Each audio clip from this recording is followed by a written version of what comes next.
Hello everybody, Haku here with my review for episode 6 of Kokkoku. Episode was a little bit off. I could see a few people not really liking this one as much. I still thought it was a very, very good episode.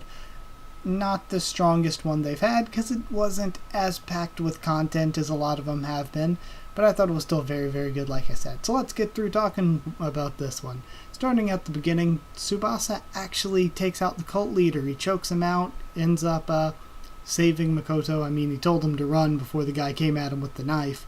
But yeah, Tsubasa takes him down. Then Juri, I liked this about Juri. When we go to her and the grandfather and father, she is having none of her father's shit.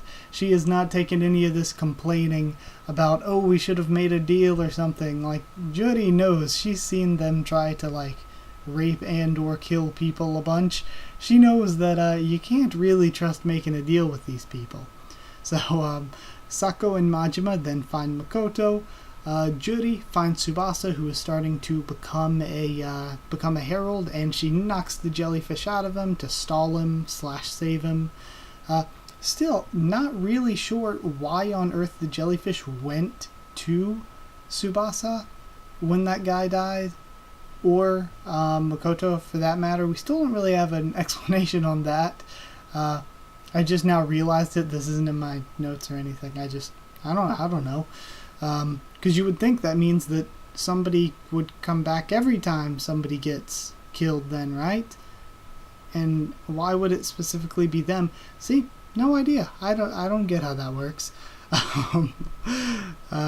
Going on from that, Sagawa, the only time we see Sagawa this episode, he decides to go to their house. Majima confronts the family, says she has Makoto, and tells Juri she's going to use her powers to take down the Heralds to save her family or whatever.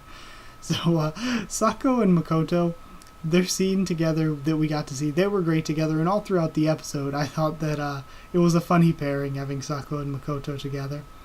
Then we have a really powerful Majima scene where she keeps trying to stab at the guy to summon the Heralds, but she doesn't have a killer intent. She doesn't actually want to kill that person, and she can't pretend to want to kill that person. So she just can't do it. And then Takafumi, the father, I believe that's his name, at least I think that's what the grandfather keeps calling him, he can summon them quite easily, which is kind of messed up. Maybe Sako even brings that up. He's like, okay, that's kind of messed up that he can just do that, that he can just want to kill somebody that easy or casually or whatever. But Juri then stalls the Herald after a really cool fight. It's hard to kind of call it a fight, but the scene with Juri stalling the Herald and it taking a few shots, it was really, really good. And even then, it takes a while for it to totally have effect and to stop it from moving. So Majima then collects her family's bodies, and twist at the end. This series keeps giving us twist cliffhanger endings. The brother is possibly alive but just stalled, which is I don't know how that works or how it's going to work, but the brother is possibly alive but just stalled. So that's pretty crazy, and I have no idea how that's going to work. If they all get out of this somehow, is she going to stay behind in the stasis with her brother and have a kind of bittersweet ending for Majima? I don't really want that. Or is she going to go back to the normal timeline with him? In which case, would he just age up, or would he just be this young self again? I would assume he would be that young self again, right? If so, we're getting into some weird time travel-y-ish territory, but not really.